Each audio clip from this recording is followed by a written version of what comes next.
Salut les amis, aujourd'hui petite vidéo unboxing.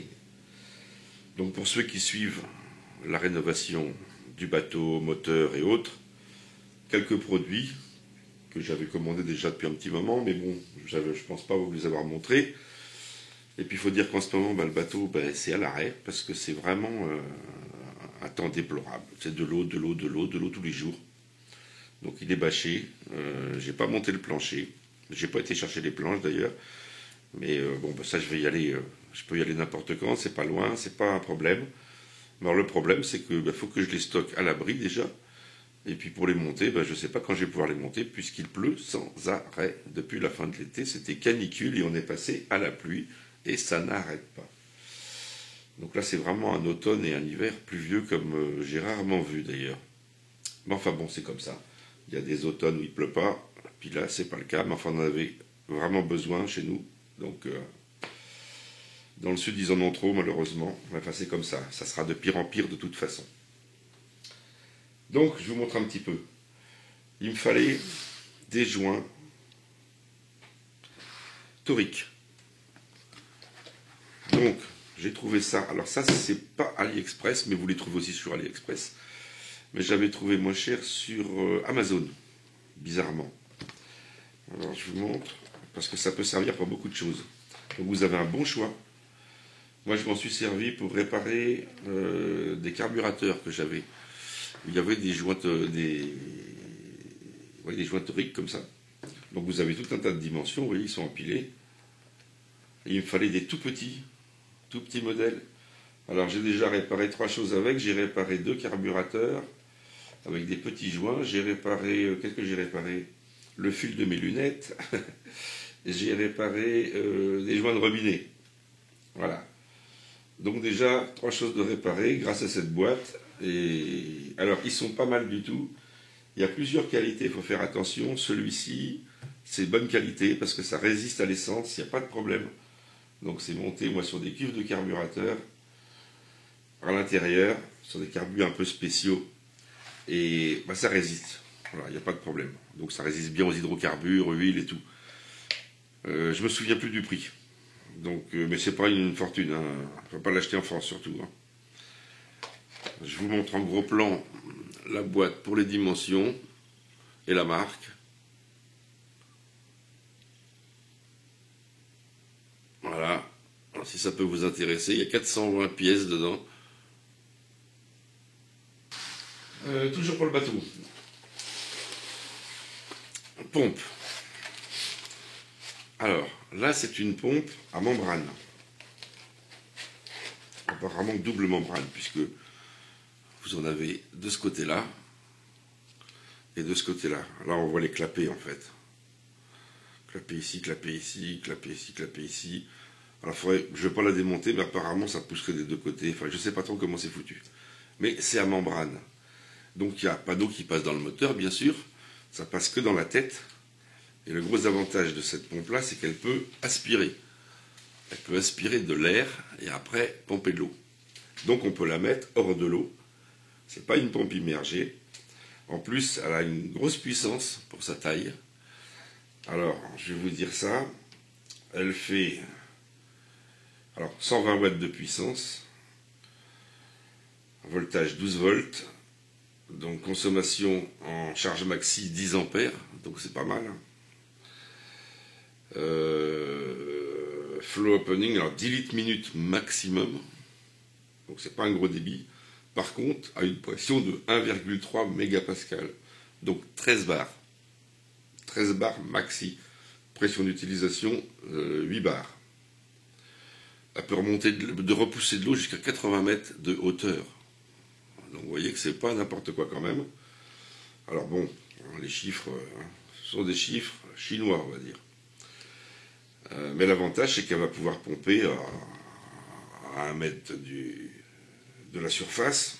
Pas de problème, dans le bateau, elle va pouvoir aspirer l'eau extérieure. Donc, elle va pouvoir alimenter, par exemple, un vivier, parce qu'il n'y a pas beaucoup de débit, mais elle va pouvoir pomper, elle va pouvoir remonter de l'eau. C'est livré avec une poignée qui doit se visser quelque part par là. Voilà. ici, là, voilà, avec les vis, 3 vis, là, voilà. Les raccords sont en 1,5. Alors, vous avez plusieurs raccords possibles. Moi, j'ai choisi en 1,5, c'est-à-dire raccord robinetterie classique. Voilà, 1,5 de chaque côté. Pourquoi?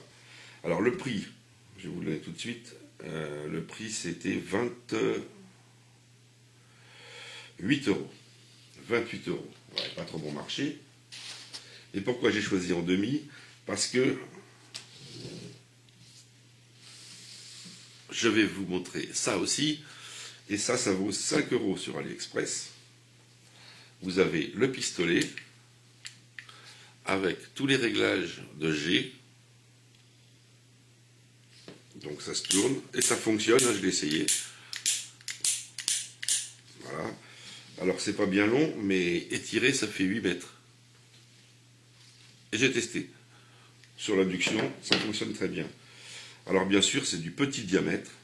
C'est pas le gros pommeau de douche. Hein. C'est un pommeau en petit diamètre. Le tuyau intérieur, c'est gros comme un crayon à peu près. Mais c'est bien extensible. Bon, puis ça gonfle avec la pression et ça s'étend. Alors, super parce que c'est livré avec un raccord rapide. Voilà, monté avec le joint. Plus encore un deuxième raccord, un réducteur. Et le réducteur, c'est un réducteur en 1,5. Ce qui fait que je peux brancher directement en sortie. Donc là, vous avez une flèche. Vous pouvez brancher directement. Voilà. C'est tout monté avec des joints et tout impeccable. Voilà. Et vous pouvez brancher directement ici. De l'autre côté, aspiration eau de mer, puisqu'on va pouvoir la faire fonctionner avec de l'eau de mer. Normalement, il n'y a pas de pièce métallique. Ou alors ce qui doit être métallique est inox. Il faudra que je démonte pour vérifier quand même. Pas d'eau qui touche la mécanique moteur. Donc normalement, on va pouvoir pomper de l'eau de mer. Et ça va pouvoir faire une douche de pont. Pour laver l'intérieur du bateau. Les godasses pleines de vases. Enfin voilà. Donc ça va aller dans un petit coffre. Voilà. Latéral. Et puis comme ça, j'aurai eau à disposition. Alors là, je ne sais plus quel modèle c'est. Mais vous avez aussi la possibilité, alors il faudra que je vérifie, puisque elle est alimentée par 2 câbles, un plus un moins, avec un fusible, donc c'est protégé, c'est bien. Là, il faudra l'alimenter bien sûr sur le plus et le moins via un interrupteur, mais en plus vous avez un contacteur en bout de pompe qui fonctionne avec la pression. C'est-à-dire que ici, alors il y a 2 modèles. Il y a un modèle qui fonctionne avec la pression, un modèle qui fonctionne seulement avec un interrupteur. Le modèle qui fonctionne avec la pression, vous avez ici une membrane, bien sûr, qui mesure la pression, et on dirait que c'est ce modèle-là, mais je me souviens plus ce que j'avais commandé. Et quand la pression est trop haute, c'est-à-dire quand le robinet est fermé comme là, la pompe s'arrête de fonctionner, puisque la pression monte, pousse le clapet et ouvre le circuit. Donc vous n'avez plus d'eau et la pompe ne tourne pas. Dès que vous allez créer une fuite, en appuyant, la pression va chuter et ça va vous rétablir le courant et l'eau sort. Donc c'est génial parce qu'il n'y a pas besoin de s'occuper d'un interrupteur ou quoi que ce soit. Dès que vous appuyez, paf, la pompe se met en route. Bon, il est quand même plus prudent de toute façon d'avoir quand même un interrupteur d'alimentation générale pour la pompe. Mais je ne me souviens plus quel modèle c'est. Donc il faudra que je fasse un essai ou que je démonte le haut pour voir. Mais je pense que je la démonterai déjà avant, voir comment c'est monté. Par précaution. Alors ça, c'est 5 euros. Hein. 5 euros livré. Petit boîtier porte-fusible. Je ne me souviens plus si je vous l'avais montré. Bon, je vous le remonte si je vous l'avais déjà montré. Donc c'est un boîtier porte-fusible qui ne vaut pas cher du tout. Je ne me souviens plus, mais c'est dans les 12, 15 euros, 12 euros, 10 euros, 12 euros par là. C'est moins de 15 de toute façon. Vous avez un petit bouton ici, vous appuyez, vous enlevez le couvercle. Gros avantage, bon, vous avez la prise d'arrivée courant, ici. Donc là, vous faites arriver votre plus. Ça passe par les fusibles, donc il y a plusieurs puissances différentes, et puis vous avez vos sorties. Donc sur le bateau, ou sur une voiture ou sur n'importe quoi, c'est pratique puisque vous faites arriver le plus batterie ici, vous repartez après sur vos interrupteurs ou sur votre boîtier de commande quelconque. Et l'avantage de ce boîtier-là, c'est qu'il comporte des LED rouges à chaque fusible. Et si jamais il y a un fusible qui grille, si on coupe le circuit, le LED s'allume. Donc pas besoin de chercher le fusible qui vient de sauter, vous le voyez directement à cause du LED rouge qui vient de s'allumer. Donc ça, je trouve que c'est bien foutu. Ça fonctionne, je l'ai testé. Donc je l'ai même ouvert pour voir. Bon, il vaut mieux l'ouvrir parce qu'il y a des contacts dedans, c'est pas trop terrible. Il faut bricoler un petit peu. Mais autrement, c'est génial comme système. Voilà, puis ça vaut vraiment pas cher, parce que vous trouvez les mêmes chez vos Chip Chandler, hein, qui viennent du même endroit, mais je peux vous dire que c'est pas du tout le même prix. Hein. C'est plutôt dans les 30-40 euros, et c'est le même. Une petite boussole, obligatoire sur un bateau. Alors bon, j'ai pris un tout petit modèle, hein, parce que j'ai pas besoin de boussole. Enfin bon, ça peut servir, bien sûr. Panne de GPS, bon, mais où je vais naviguer... c'est bon, en plus j'ai d'autres boussoles manuelles qui n'ont pas de relèvement et autres. Mais bon, c'est obligatoire d'avoir une boussole sur le bateau. Donc 12 euros. Donc vous voyez, c'est pas de la... c'est pas une qualité extraordinaire. Il y a un petit capot quand même. Et puis il y a la lumière. Vous voyez, il y a 2 fils pour alimenter. Je ne sais plus quelle couleur. C'est soit bleu, soit blanc, jaune. On peut la régler également. On peut la régler ici pour peaufiner le réglage. Bon, enfin bon, vers chez nous, il suffit de prendre plein ouest et puis vous êtes sur la côte, quoi. Hein. Plein est, par contre. Plein ouest, on va se retrouver aux États-Unis. Voilà, donc bon, c'est suffisamment précis parce que je m'en sers, j'avais la même avant. J'avais la même. Malheureusement, elle s'est mise à fuir dessous. Donc celle-ci, je vais quand même la démonter, là, ça s'ouvre ici. Et puis regarder le dessous, et puis je remettrai un coup de silicone. Parce que c'est la deuxième que j'achète, la première, elle va s'y vider progressivement, tout doucement, par le cul. Donc voilà, je vérifierai. Ici vous avez l'ampoule pour l'éclairage, de fixation, 12 euros, elle est très bien, ça suffit largement pour l'utilisation que je vais en faire. Voilà. Vous vous souvenez que j'avais redressé mon hélice pour ceux qui ont suivi. Donc j'avais redressé l'hélice de mon moteur de secours, qui était complètement tordu. Il y avait une pale qui avait 1,5 cm pas loin, puis l'autre presque 1 cm. Donc je l'avais redressé impeccable. Et puis ben, je l'avais repeint, voilà, avec de la peinture bicomposant, donc une peinture époxy qui est très dure, qui ne va pas s'en aller comme ça. Voilà. Donc je l'avais d'abord passé au... Et mince, à la bombe avec un après spécial zinc d'ailleurs. Et puis là je l'ai repeint, allez, c'est repeint au pinceau, hein, c'est pas... Mais bon, ça suffira pour l'utilisation que je vais en avoir sur mon moteur de secours, très bien. Mais j'ai commandé aussi une hélice neuve. Toujours AliExpress. Alors, je l'ai choisie un peu différente. Elle est un tout petit peu plus grosse, légèrement plus grosse, et elle a un pas légèrement supérieur. Pourquoi? Parce que sur les moteurs, généralement, les fabricants vous mettent l'hélice moyenne, c'est-à-dire l'hélice qui passe partout. Donc qui correspond à un bateau de poids moyen. Alors bien sûr, quand c'est un 6 ou 8 chevaux, ils ne mettent pas une hélice pour pousser un bateau d'1 tonne, hein, mais ils mettent une hélice pour pousser quelque chose de 300 kg au moins, quoi. Facile. Et il se trouve que moi j'ai une barque qui pèse 50 kg en fibre de verre. Donc le moteur il pourrait pousser un peu plus sur cette barque. Donc j'ai choisi cette hélice-là. En plus, elle a le déflecteur d'échappement aussi. Et puis, comme j'ai bricolé un petit peu le moteur, j'ai dû améliorer un peu la puissance. Donc, ça ne lui fera pas de mal d'avoir une hélice un peu plus qui va pousser un peu mieux, quoi, un peu plus de volume. Donc, ça va augmenter un peu la vitesse sur ma petite barque. Et puis, autrement, sur l'autre, ben, je remettrai celle-ci. Mais enfin, je ferai des essais quand même, voir ce qui marche le mieux. Voilà. Alors le prix, là c'est vachement intéressant parce que 25,50 € les lisses. Alors il y a des très bonnes factures. De très bonnes factures. C'est une 8,5 par 9. Voilà, c'est marqué là.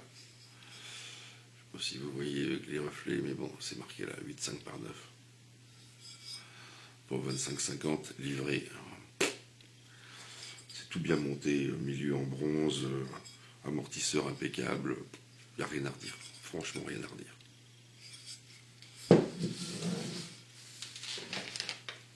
Pompe. Petite pompe de cale. 12 €. 12 €. C'est une 12 volts. C'est une 1100 gallons par heure. Donc ça fait quand même un gros débit, hein. 1100 gallons par heure, c'est quand même du gros débit. Avec sortie 3/4. Sortie 3/4 de pouce. Donc là, ça envoie du débit. Donc le fond, bien sûr, il est affixé dans le fond du bateau sur une planche. Vous pouvez, bien sûr, enlever le fond qui est clipsé. Et vous voyez là que c'est une turbine. Pardon, là. Et là, par contre, ça n'aspirera pas. C'est une pompe qui ne peut pas monter d'eau. Elle ne peut pas aspirer. Par contre, elle peut refouler. Donc il faut déjà que le bas soit immergé pour qu'elle puisse fonctionner. Même si on lui mettait un tuyau comme ça pour aller dans l'eau, elle serait incapable de remonter quoi que ce soit. Il faut que la turbine soit dans l'eau pour que ça puisse pousser. Mais par contre, ça pousse loin. Voilà. Principe d'une pompe que vous avez dans les puits, par exemple. C'est le même système. Voilà. Donc avec un bon débit. Alors bon, pour 12 €, on risque rien. À part de couler si la pompe ne marche pas. Non, je blague, mais bon, j'en ai pas qu'une. Hein. J'en mettrai 2. Il y en aura même 3 avec une autre dans le bac à batterie. Au cas où. Voilà. Donc pour ne pas être embêté. Alors c'est pas cher. Il y a un gros débit. Maintenant, est-ce que l'axe, tout ça, c'est bien de l'inox? Est-ce que ça va résister? Est-ce que ce sera bien étanche? On verra, on verra. Dans les appréciations, certains disent que ça marche super bien, d'autres disent qu'au bout d'1 an, elle est morte, d'autres disent qu'elles ont fait 5 ans, ça fonctionne toujours impeccable. Bon, à voir. Enfin bon, pour le prix.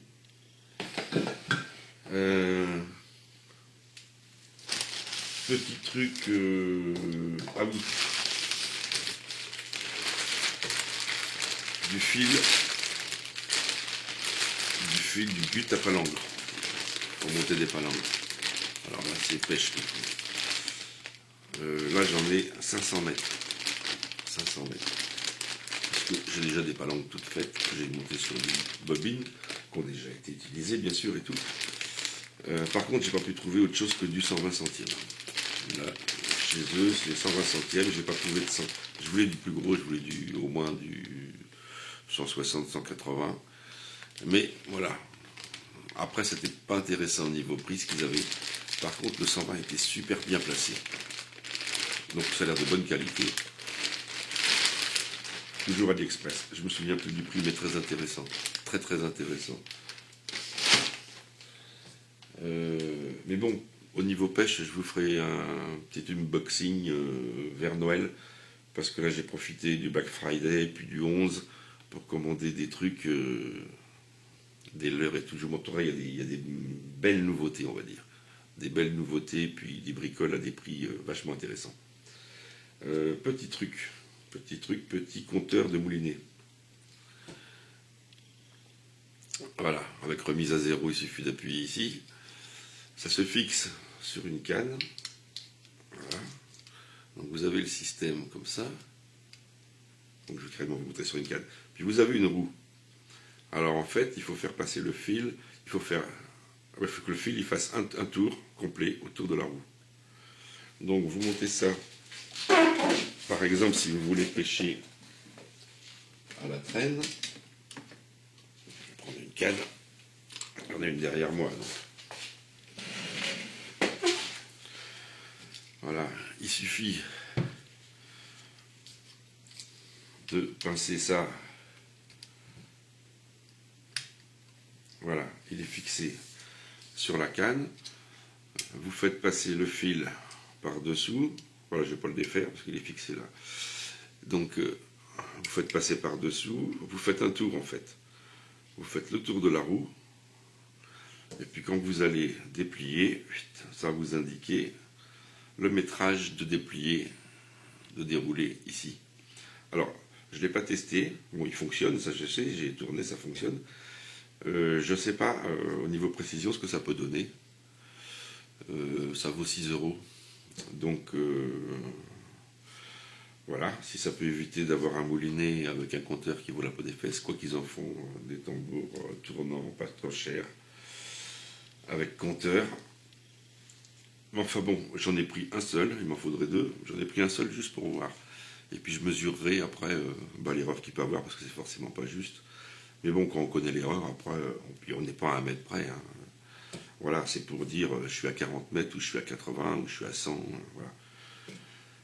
Bon, il existe bien sûr de la tresse multicolore, où les couleurs changent tous les 10 mètres. Donc comme ça, on sait tout de suite. Mais moi, j'aime pas la tresse.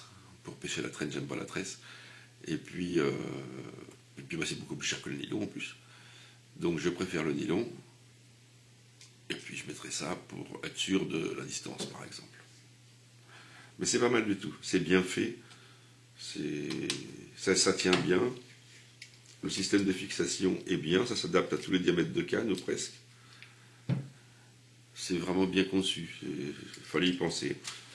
Bon, surtout pour le prix, quoi. C'est toujours pareil. J'ai d'autres bricoles, mais bon. Voilà, on en a fini pour cette petite vidéo. Je vous montrerai les nouveautés, mais surtout dès que je vais pouvoir reprendre les travaux. A plus!